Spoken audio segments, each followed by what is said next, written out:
Welcome to the Church Safety and Security broadcast with the Church Safety Guys, sponsored by Checker, background screens for your faith or volunteer organization. The Church Safety Guys is a nonprofit organization. Our mission is to inspire, influence, and impact church safety and security teams. We are protectors, guardians, ambassadors, and shepherds. We are about all things church safety and security, which starts with a ministry mindset and a servant's heart. Join us for the next hour as the Church Safety Guys unpack safety, security, leadership, and ministry operations with your hosts, James McGarvey and Mike Scully.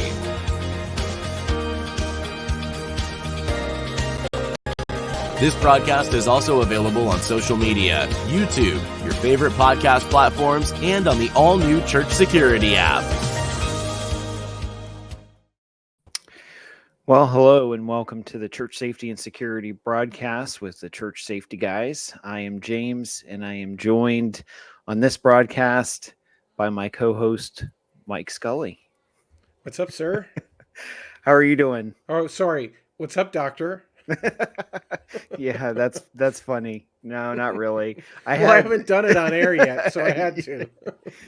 So I had somebody at church today. I was doing my normal sanctuary walkthrough between services, and I always greet people as I walk through, and shake hands. And one of my friends who I was really happy to see, he had been out for a long time with COVID. He was back, and I stopped to shake his hand today, and he's like, I don't get on social media very often, but he's like, what's this I hear? A little something about a doctor. And I'm like, yeah, it's just a little something. It's not much. And he just started cracking up. He's like, oh just my gosh. Small thesis. No. Yeah. I don't know. But well, congratulations officially on air. Thank you. Not a small undertaking, not a small accomplishment. I know it was some time in the making, and it's a big thing to be proud of. So, yeah, it's funny because I don't talk about my kids a lot and my family on air, but it was funny because my oldest daughter is trying to catch up with me, and she is almost 21, and she's working on a master's degree in psychology, and she's realizing that it's a real challenge. And so she didn't reach out to me. My wife said, you need to reach out to her and see if she needs help, like, because she's struggling with one of these one of the assignments papers. And so I text her and I'm like, hey, what's up? Do you need some help? And she's like, why would you help me? Oh, man. And I text her back and I'm like, well, because your mom has 2 master's degrees and I'm a doctor. So I may know just a tiny bit about APA format and assignments. Right. And she's like, oh, okay. Well, no. Did you take any psych classes? And I'm like, that hurts. That really hurts. Yes, for sure. I did.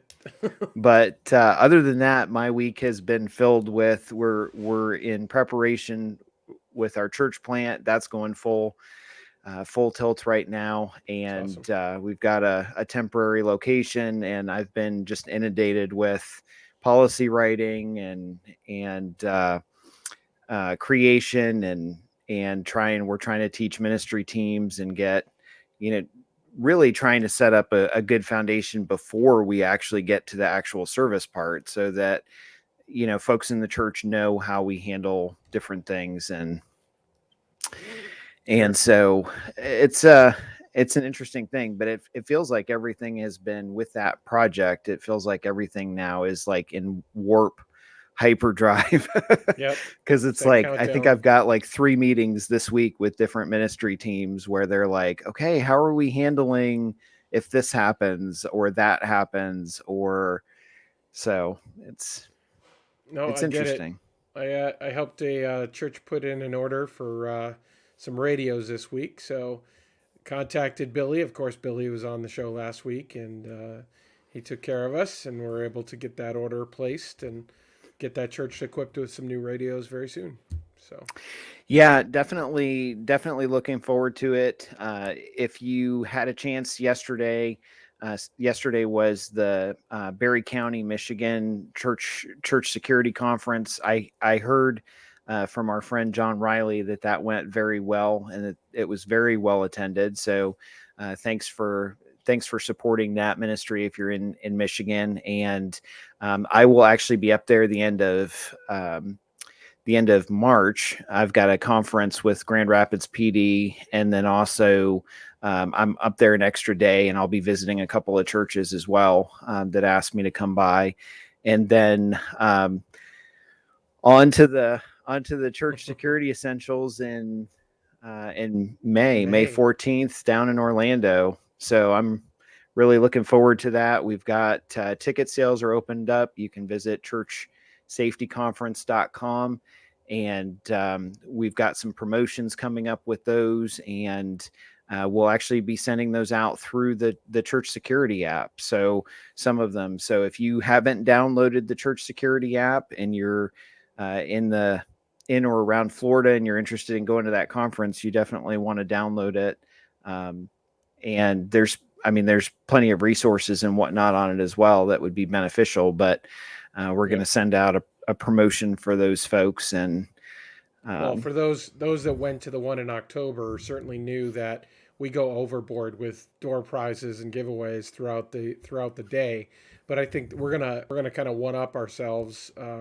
We got a good sponsor to be named soon that is going to contribute a really good additional prize to that mix. So folks that do get tickets as early birds will get extra chances to win that great prize. So more to follow. Yeah.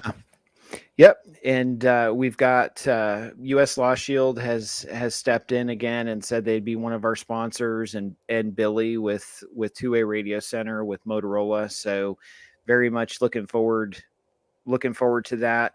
Our list of featured and keynote speakers is on that website and on our churchsafetyguys.com website. But we also have the opportunity to have, and I'll just mention, and then we'll get on with our broadcast. But Dave Boone Benton will actually be joining us as a keynote, and I am really excited about that.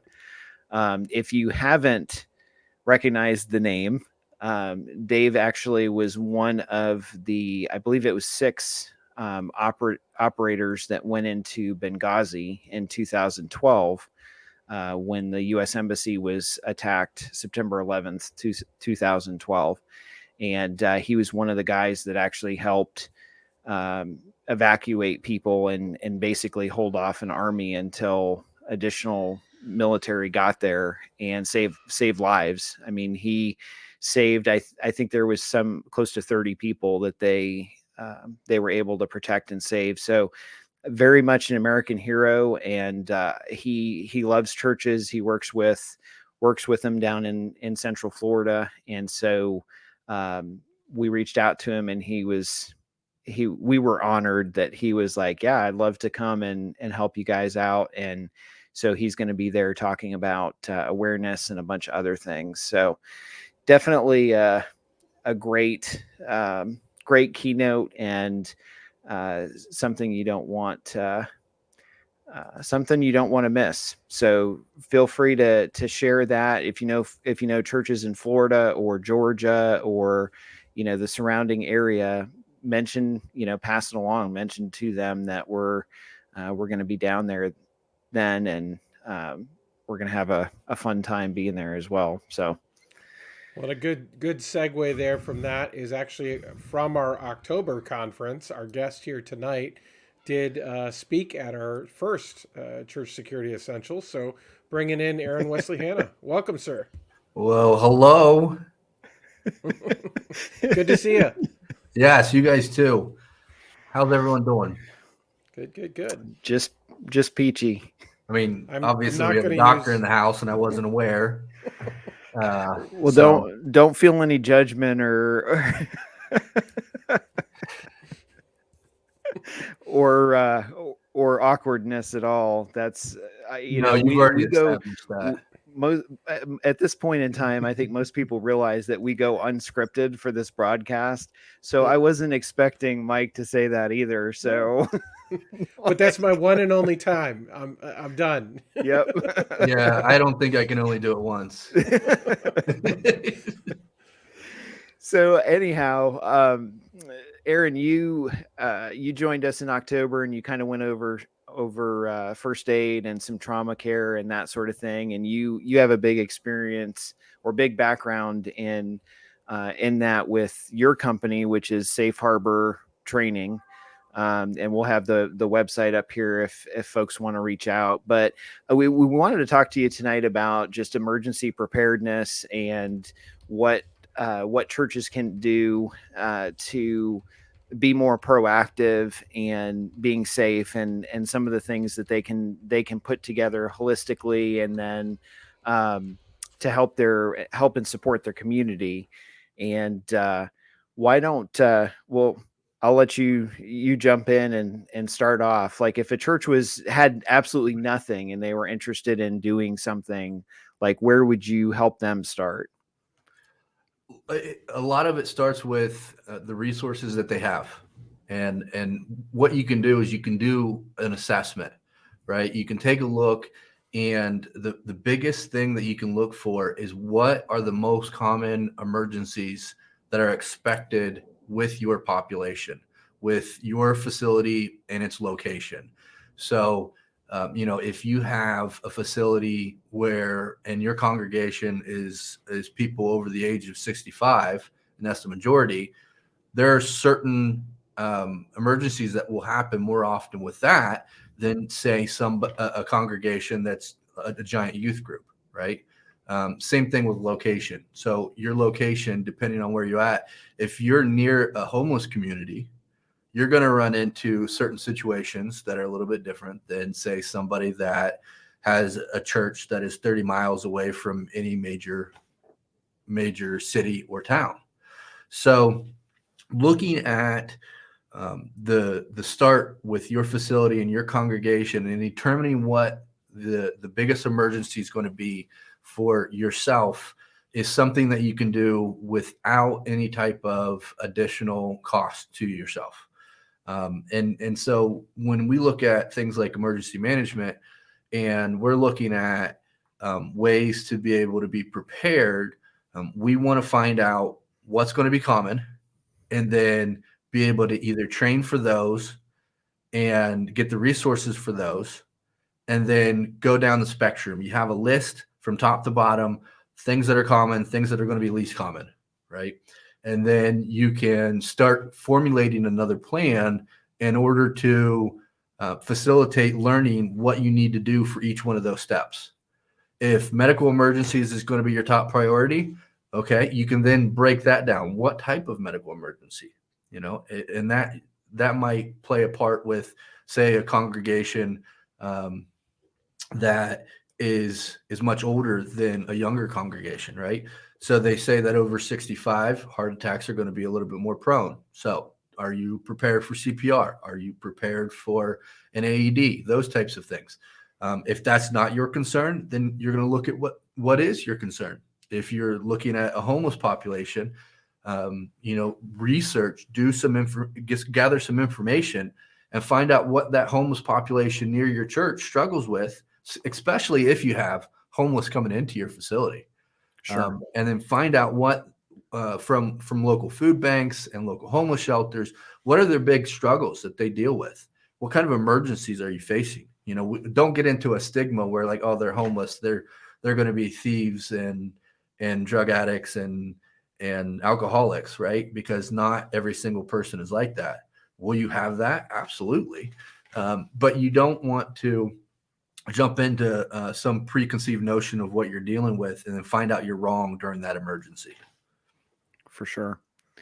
I wanted to mention, and you can do that too with assessing what type of emergency you have. You can do that with your equipment very easily. To that point, we actually, at one point in time, we had massive trauma bags throughout our church, and these were I mean, probably, the really big trauma bags that were loaded down with everything. And it got to the point every time we would respond. Now there are certain things that we'll respond to with, with the heavy trauma bag and with the AED automatically, just to save time. And I've always taught our folks that if you're responding to something and you're walking by the AED and it's on the wall, grab it, just bring it, because I'd rather have it, sooner than later. But one thing, when we started evaluating what type of calls, just like you said, what type of calls are we actually getting, we noticed that there really wasn't a reason to be carrying all that gear around all the time, and it was really kind of slowing us down.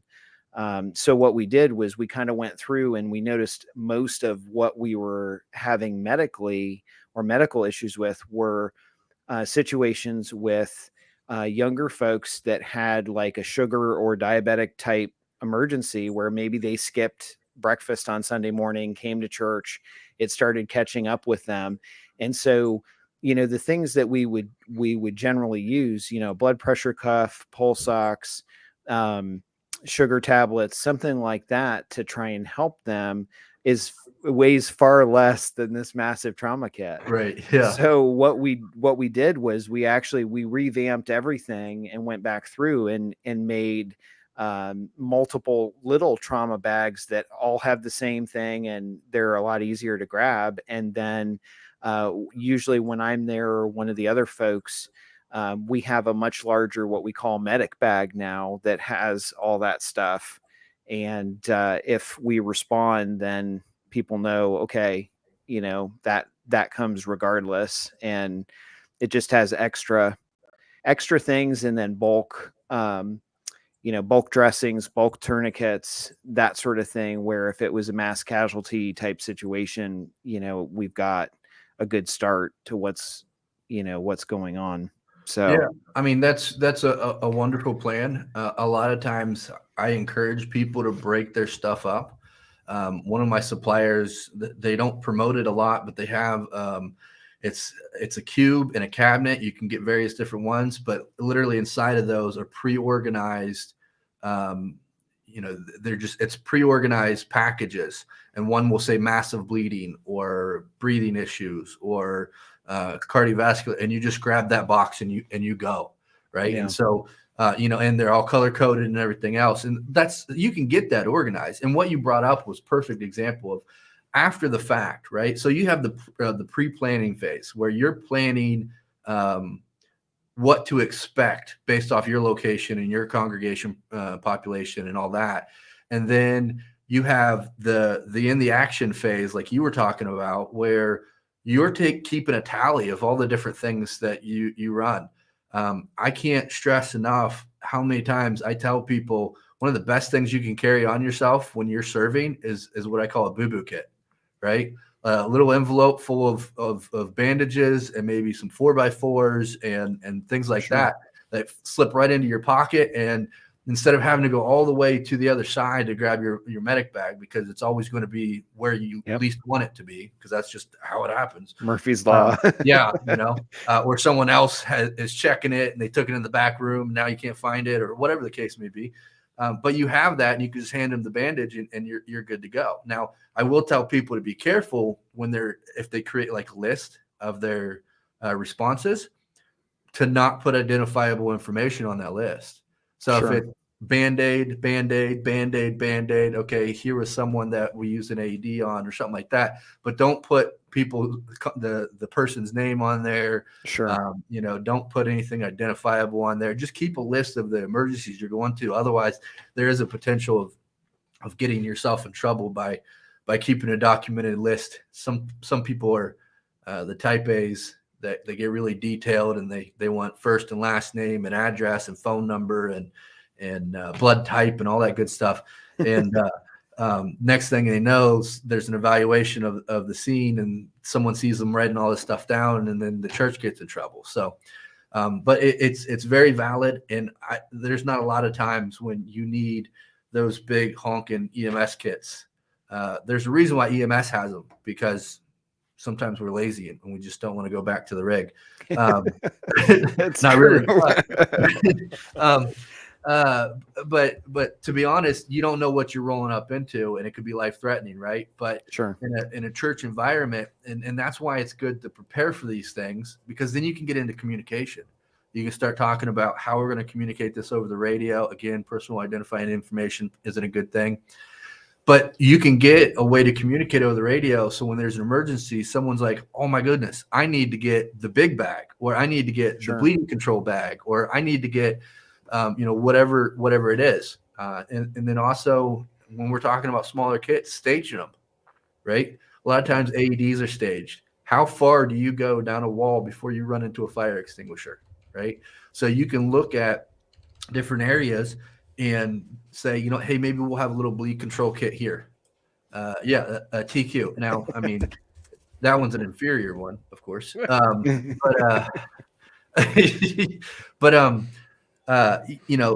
the things that you carry on you are always going to be great. You have to justify the expense of buying it yourself. And some people, that might be a tricky situation depending on what you want to carry, because Lord knows sometimes you just want to walk around with a giant backpack on your back full of everything because you just absolutely don't know what you're going to run into that Sunday. But you can have things staged around the facility in smaller bags. Sure. And public access trauma kits are becoming a bigger thing.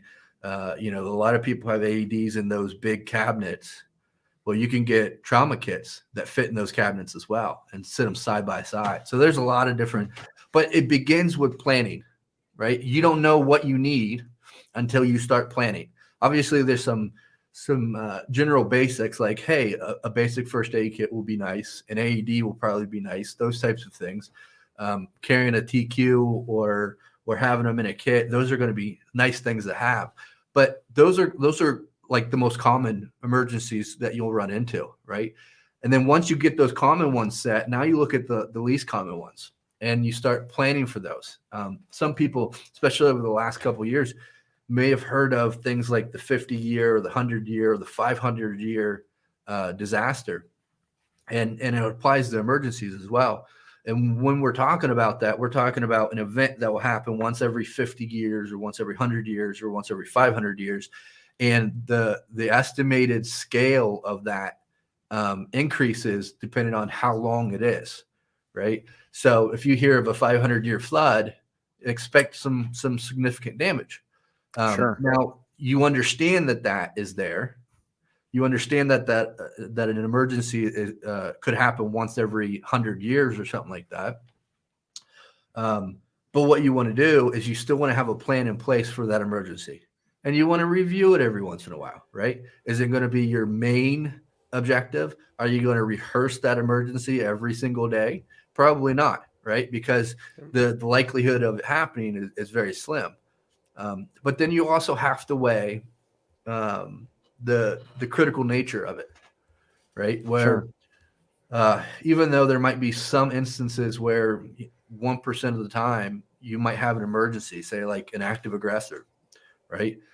And that's a big cliche. There's so many people out there training for active aggressors, and they're like, oh, well, we'll get the med kit, later because that's right down the road, and we can just pick that up whenever. And it's like, have that in your back of your mind about the active aggressor, but at the same time, make sure that the common things are taken care of. I had a post on that this week, Yeah, specifically from the crawl, walk, run, is that people are jumping to that 1% scenario and training for it. Now, in defense of the churches that are sometimes taking that on, sometimes it's just because there was a good salesman that knocked on their Yes. door and sold them a training. Okay. And it's not that it's not valuable to have. Yes. But again, in time. And I think there's just other training that is more valuable to have, especially in a church setting, unless your threat assessment, your risk assessment says, okay, we have an elevated risk. You're in inner city. You got gang activity in the neighborhood. You may have spillover type events that increases your potential risk. So in that sense, okay, maybe. But for the vast majority of folks out there, I'd say that medical is going to be something they're going to have to prepare for long in advance of that 1% or even those 500-year, 100-year types of events. Yeah. And what's nice about how you pitched it is there's some things medically that you can learn, like for instance, using a tourniquet that also applies to those 1% issues, Yep. right? Sure. Just recently, there was a something that happened in a local business where a car incidentally ran through the wall, and luckily nobody was hurt. But if that car ran through the business wall and struck some people, right? Having that medical training was going to be much more valuable than say the threat that somebody was going to get out of that car and start shooting. Right. Now that's not to say that it's not important, but I think sometimes we get hyped up and stigmatized by these events, and it's good to be aware of them, and it's good Right. to have a plan in your mind. But if you're training for an active aggressor situation, and during that active aggressor situation, someone has a heart attack and you don't know how to use an AED, then what was the purpose, right? If you Right. don't know how to apply a tourniquet, or you don't know how to deal with a compression, then what was the point of the active aggressor training if those portions of it weren't in there? Well, it's interesting you mentioned that, because we've had churches reach out to us and say, well, I don't need to do that because I've got a fire department or rescue squad that's 5 minutes down the road. And I had this conversation today with one of the guys that's one of my assistant directors of my team. And I said, think about this for just a second. I said, how many fire stations do we have around us? Like where, and you guys have both seen like our church. Yeah. And he started counting. When he was done counting, we have 5, like probably within like a 2-mile radius of our church, we have 5 fire stations, and they're big, big fire Yeah. stations with ambulances, etc. And I said, well, think about that. I said, how long does it usually take for us to get an ambulance when we dial 911? Because it goes to the city of Columbus. And then if Columbus has a unit, they'll respond, or they'll mutual aid, Madison Township or another township. And he said, usually it takes us 10 to 15 minutes. And I said, absolutely. So what are we doing in the 10 to 15 minutes? Because you have the golden hour. And I'm like, the closest fire station isn't the one that usually responds to us. Yeah. It's 2 miles down the road, but guess where? Because it's the city of Columbus, it comes from over there. Now, I mean, you can say all you want that, well, sometimes they get delayed, sometimes this happens, sometimes that happens, but that's kind of the point. Like the few times where we've had situations that were legitimately life and death, we were blessed with them literally being in front of our building, and they pulled in and it was like a 2-minute response time. But if you look at the average response time, even for us being in Columbus, and Columbus is one of the best in the Midwest, it's still 10 to 12-minute response time. Yeah. So, what are you doing in that 10 minutes? Because I promise you, first of all, 10 minutes worth of time is an eternity when you're standing there and you have no idea what to do, and you have someone screaming at you to do something. And the other piece of that is, you're running out of time, because someone that stopped breathing for that length of time is probably, if they do recover, they're probably going to have some significant brain damage from lack of oxygen. And that's that's the way it goes. So, and that's the other part of preparing, right? Knowing what your local facilities are like, right? And trying to determine the response time. There was a company that I worked for a few years back that had 3 different fire stations. So if one couldn't respond, another one would respond. If that one couldn't respond, then the third one would respond. And generally speaking, the response times were less than 5 minutes. Now that didn't stop the place from making sure people were properly trained, because they understood 5 minutes is still a very long time.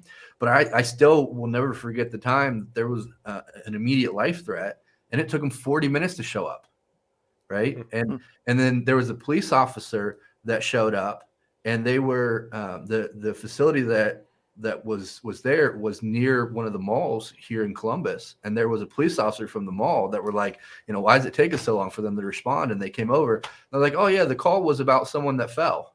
And I'm like, that's not what's going on right now. And so like there was a complete misunderstanding, whether it was someone that called or the issue of understanding what was going on or what have you. But it took 40 minutes for EMS to show up. And if we wouldn't have been trained, there would have been a severe problem, because I don't know if the individual would have made it.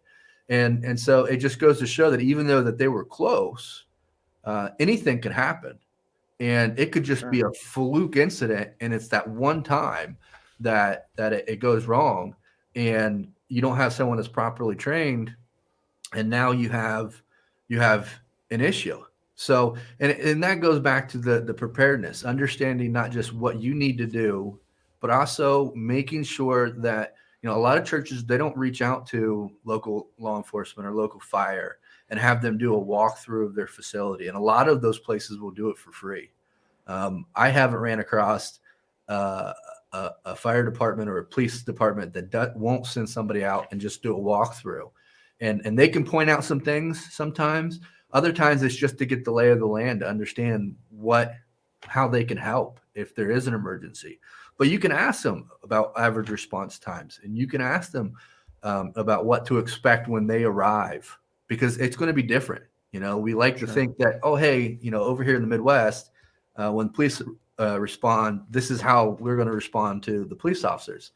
But that might be different somewhere in a different location. So making sure that we have that proper plan, making sure we understand the emergencies that we're going to encounter, making sure that we've planned for those according to what seems like the most common disaster or most common emergency. So, and we can kind of bridge this into the disaster side of preparedness, where, here in Ohio, one of the biggest disasters is going to be those thunderstorms and snowstorms, right? Sure. And those are going to be the biggest ones. We're on the back end of Tornado Alley, so we'll have tornadoes. But floods are pretty prevalent as well. We're not going to have, let's say, the tornado activity that Kansas does. Right. So it's nice to plan for those tornadoes, because guess what? When they come through, they're disastrous. They're destructive. Just like it's nice to plan for an active aggressor, because when they come through, it's horrendous, right? Mm-hmm. But there's things that you can do step by step to make sure you're not only prepared for that, but you are prepared in a fashion that encompasses a lot more than just a specific area. Absolutely. I think it's a great spot there to kind of compare. I think some people use the term emergency and disaster often interchangeably, and sometimes don't necessarily look at the distinction. So they're kind of two different ends. So in a way, they're not antonyms, but they're not totally synonyms either. So realistically, an emergency may be isolated, may be small, maybe something that you may encounter as an incident locally. But a disaster certainly has much bigger reach, much bigger impact. It tends to span geographic area, and it then determines how response is going to occur. You could have an incident that only your safety team responds to. You could have an incident that escalates to an emergency that you now need local support to.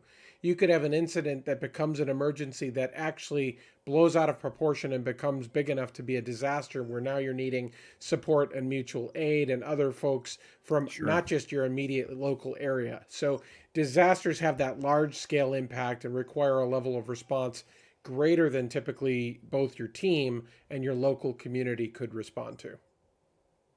For sure. That's a really good way of putting it. For sure. Well, we need to go ahead and take a quick sponsor break. And when we come back, we will talk more about putting a plan together. And then also, I definitely want to talk about environmental, because you kind of touched on that. And I think that's important too. So we'll be right back. Don't go anywhere. With over 50 years of experience with religious and nonprofit organizations, Thomas Alexander Insurance and Associates understands that your congregation is different from a traditional business. We're here to fulfill your needs, coming to you while creating a personal plan for your budget and size. From your local community to around the globe, we are advocates for you. Thomas Alexander Insurance and Associates, your partner in service.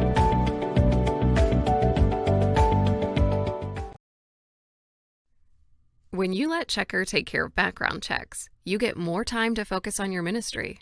Over 8,000 churches and faith-based communities across the United States use Checker. Checker lets you quickly and easily screen new volunteers, so you'll spend less time on paperwork and administrative tasks. Our fast, accurate background checks reduce turnaround time per applicant by 72% on average. Checker partners with church management systems, including Tithely, Planning Center, Rock RMS, PushPay, and Full Method, so it's easy to integrate into systems you're already using. Trust Checker for faster, easier, more reliable background checks, so you can focus on what brings you all together. To learn more, visit www.checkr.com/church. We all deal with stress on a daily basis. When not properly managed, we can face burnout, mental, physical, and spiritual burnout. It can be detrimental to serving in church safety and security, as well as other ministries, and affect all areas of life. Coming Back brings biblical guidance for such a dilemma. In the book Coming Back, best-selling author James McGarvey takes a biblical-based approach to address and prevent ministry burnout. As you read Coming Back, you will easily relate to James's shared experiences, be inspired by Scripture, and grow through the practical and applicable instruction found in this much-needed book. This encouraging read will affect you and your team in a positive way to continue the path of ministry with an energized and encouraged spirit. Through biblical and practical knowledge and experience, James shows that it is all about coming back to focus on what matters, coming back to the cross.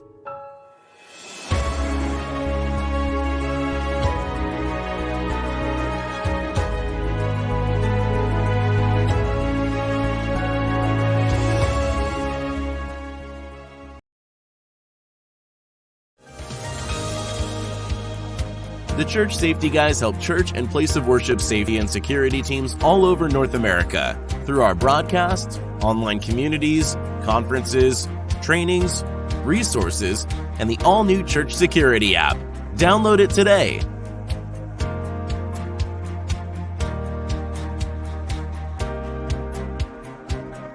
Help us continue to reach churches by supporting our sponsors, purchasing our resources, and consider becoming a ministry partner by making a monthly or one-time donation. Remember to like, subscribe, and share this broadcast with your team. And now, back to the broadcast. All right. Welcome back to the Church Safety and Security broadcast with the Church Safety Guys. And we have Aaron Wesley Hanna with Safe Harbor Training joining us this evening. And we're talking about emergency preparedness for churches. And I'll throw it over to Mike because you wanted to circle back on some stuff.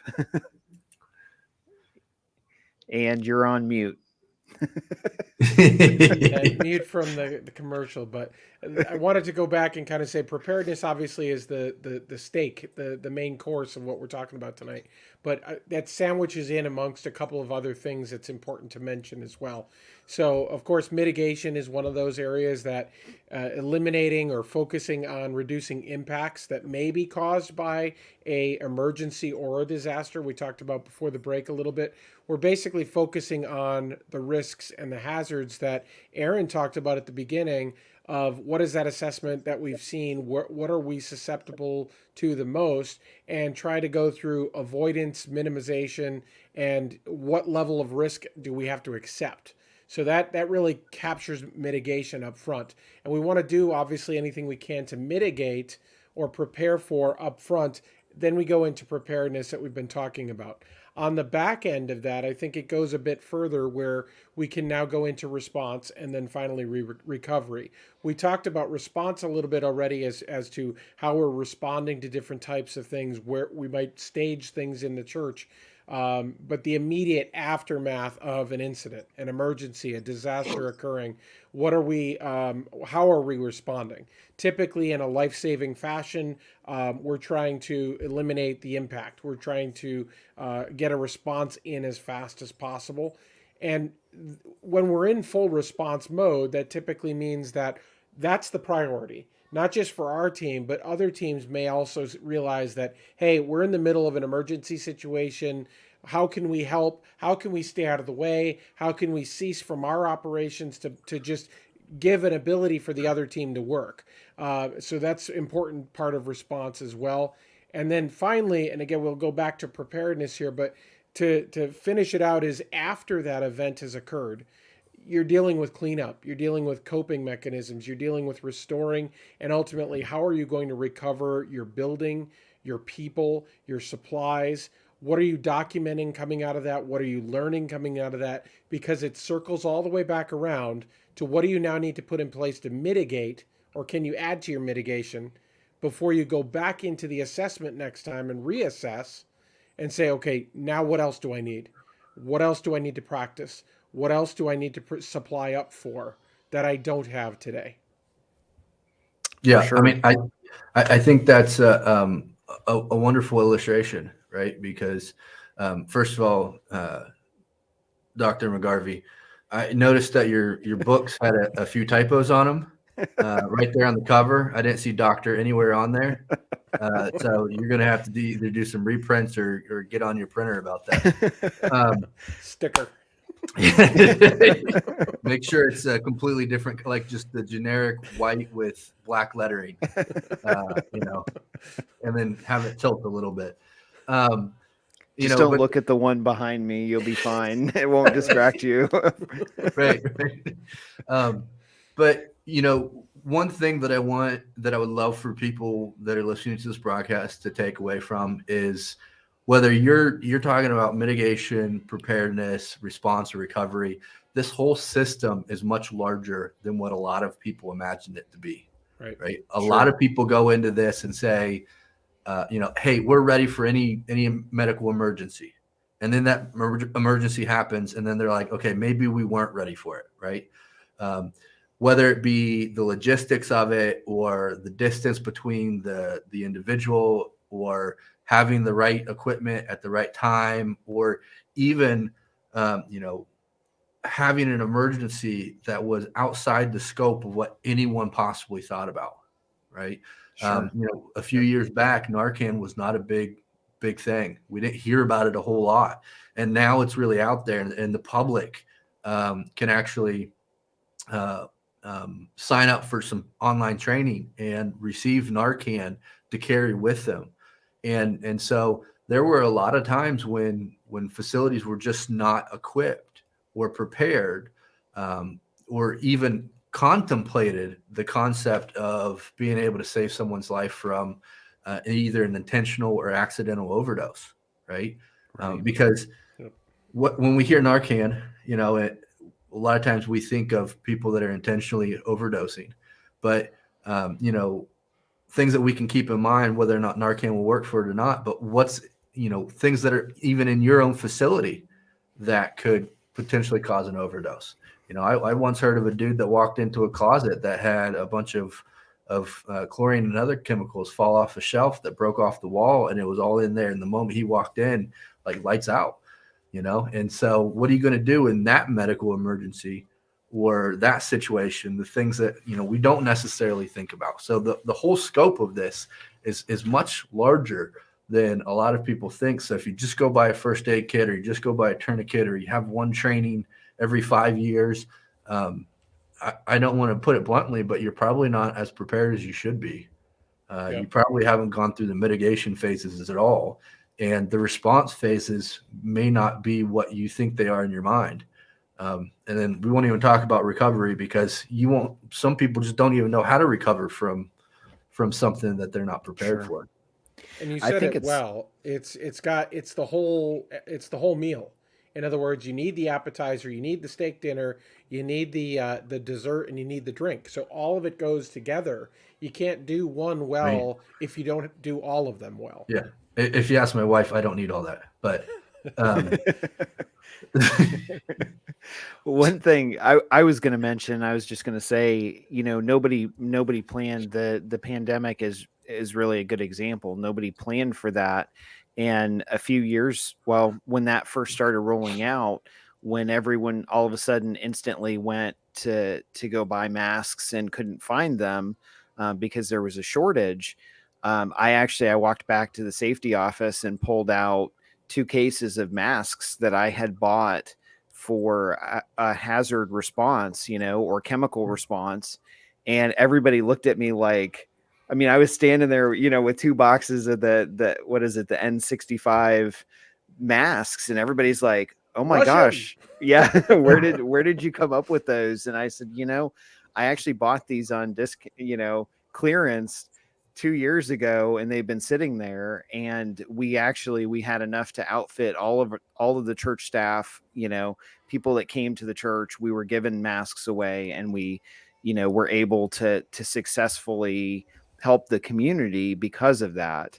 And I think a lot of times, you don't always necessarily expect that, but what you have to realize too is that a lot of times people come to the church as a resource and to think, hey, how can I get this? Is there a way that you could help me?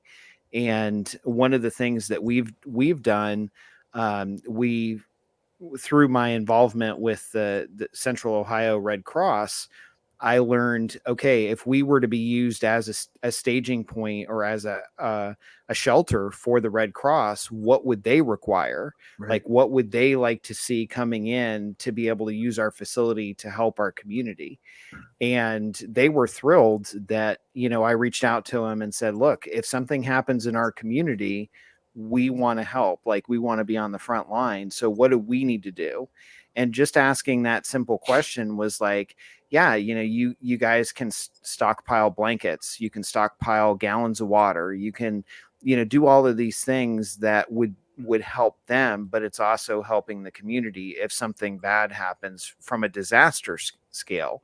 And trying to think through kind of, because the Red Cross deals with stuff on a national level, but a lot of times they look at the whole picture of disasters, not just an emergency or an incident. They're looking at community wide type things. So that's a good place to start as well. If you're not as familiar with, what type of disasters are in my community, or what should I have in my toolkit to do that.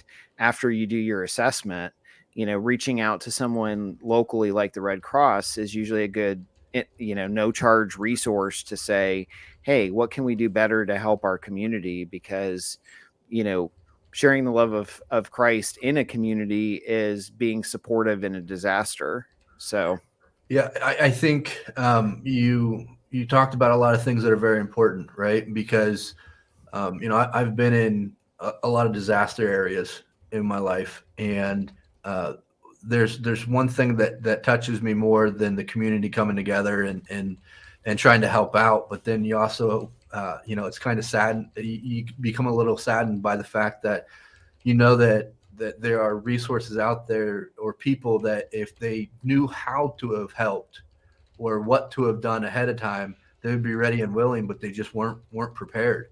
And as you mentioned, sharing love is one of the things that the church is there for. And it is, you will not believe the response that churches get when they're in the midst of a disaster, a resource people can turn to, whether it be the Red Cross bringing them in, or FEMA, or whatever. But churches are in a very, very unique place, and you can get training from local organizations. There's CERT trainings, there's Red Cross, there's FEMA, and churches can get themselves prepared for a disaster level event and help their community in ways that they never thought that they possibly could. And it's just showing love instead of, bringing people through those doors. And it's a huge outreach, right? I know there's a lot of places like you're talking about Florida. When I was down there, there was a lot of places that a lot of churches, because of the hurricanes and tropical storms and whatnot, that had plans in place that looked at mitigation efforts to prevent flooding, so that way that they could open their doors for people that are struggling. And you don't think about. I don't think a lot of people put in conscious thought into how the church can help in those scenarios, as well as civilians that are affected by a disaster probably don't think, hey, I should reach out to my local church because my power's out and I'm flooding, right? And so they create disaster preparedness teams that not only cover the gambit of just a regular emergency, but all the way up to community and even sometimes state level. You mentioned the whole pandemic and the mask thing. I was surprised by, I guess you could say, the lack of preparedness for it, right? Because again, these big incidents happen 50, 100, 500 years, and we were on the verge of another one. And and that's everything. When we're talking about disasters, we're talking about everything from floods to tornadoes to hurricanes, and you see that the hurricanes are getting worse and worse. And I remember back in 2005 working in Florida when there was a big push nationwide to have a pandemic plan in place.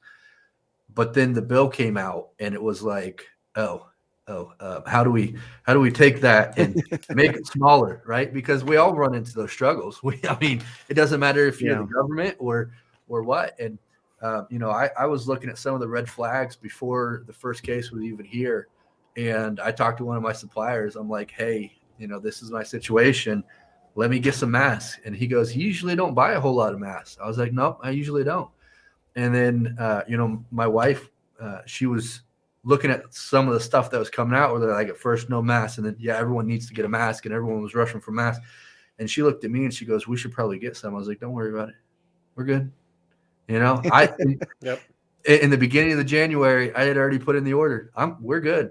I was looking at what people were saying over in Europe and everything else and how disaster it was for Italy. And I'm like, if it got to that level here, I'm hoping it doesn't. But if it does, what's the harm in throwing a little bit of money that way, right?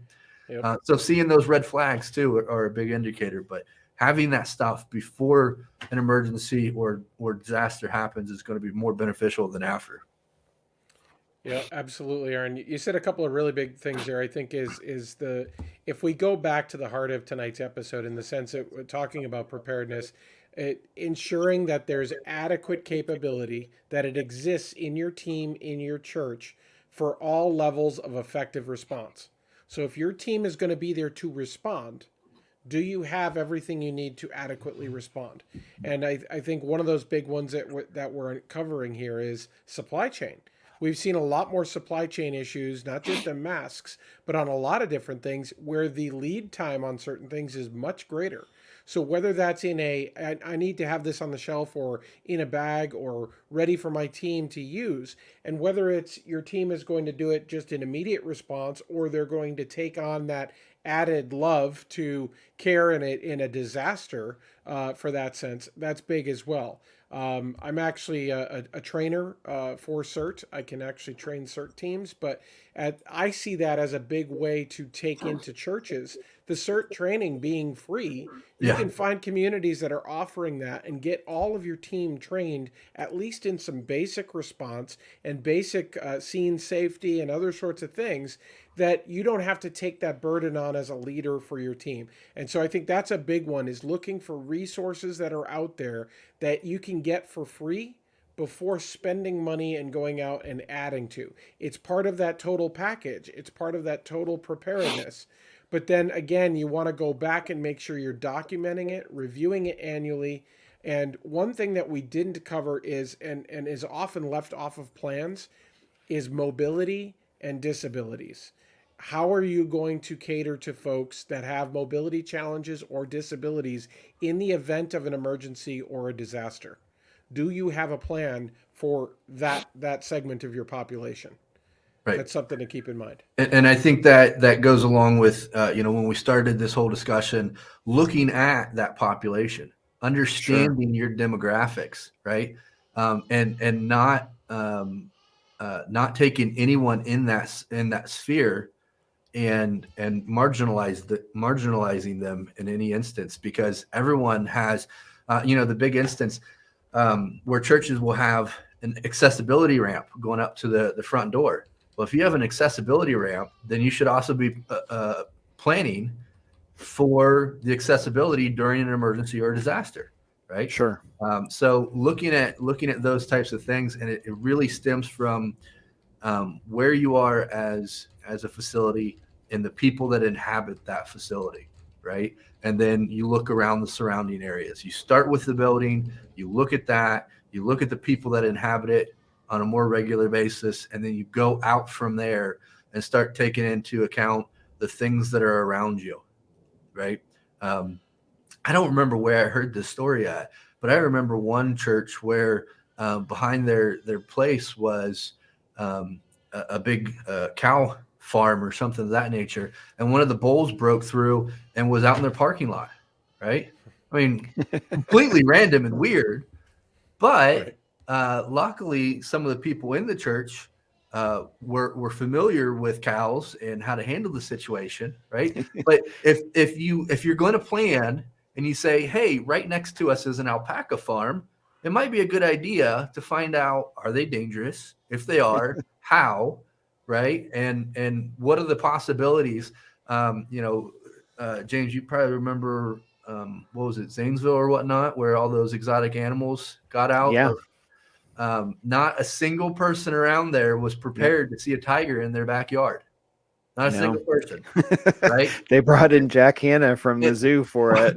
and I even remember, I remember I made a post about what to do if you encounter an exotic predator, right? And I put this on Facebook, and someone was like, that's not funny. There's tigers and lions and bears. Because I said that. I was like, here's what to do if lions and tigers and bears are running around and you run into one in Ohio. And someone was like, well, that's not funny because there are. Didn't you hear? I'm like, that's exactly why I'm telling you. Don't charge at the bear. It's bad. So see what's around you. And when you know what's around you, you have a good understanding of your surroundings. You can also prepare for that as well. Yeah. Well, I would love to keep going, but we are out of time. Thank you very much, Aaron, for hanging out with us tonight and putting up with our madness. Yeah, it's been a while since I've hung out with a doctor, so this is good. Oh my goodness. I'm never going to hear the end of that now. Oh, no. See, Mike should have just kept his mouth shut because I didn't know. There's probably a reason why I didn't know. So probably I feel the arms of judgment coming. Well, you notice he doesn't put it over there in his title on the screen. So give it time. Everyone has to adjust to a new title. You know what? It'll be like Dr. James McGarvey .PhD, right? Like, I mean, it'll get excessive. Face tattoos. Face tattoos. My thought is, you know what? If I wasn't a person before the title, then I probably, the title's not going to add to that. That's kind of my theory, but I don't know.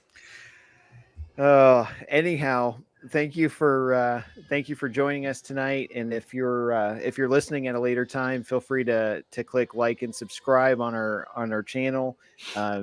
You can reach out to Aaron if you have any training needs or questions, and his website is safeharbortraining.org. He is based out of Central Ohio, and he'd love to talk to you. And I know you're flexible with training too, so you're kind of like us, where you'll do whatever and go wherever. If it gets me out of the house, then I have a justification. Be like, hey, honey, this is for work. I'm getting paid for this. I might not even be getting paid physically with money. It might just be the enjoyment of other people's company. I don't know, but it gets me out.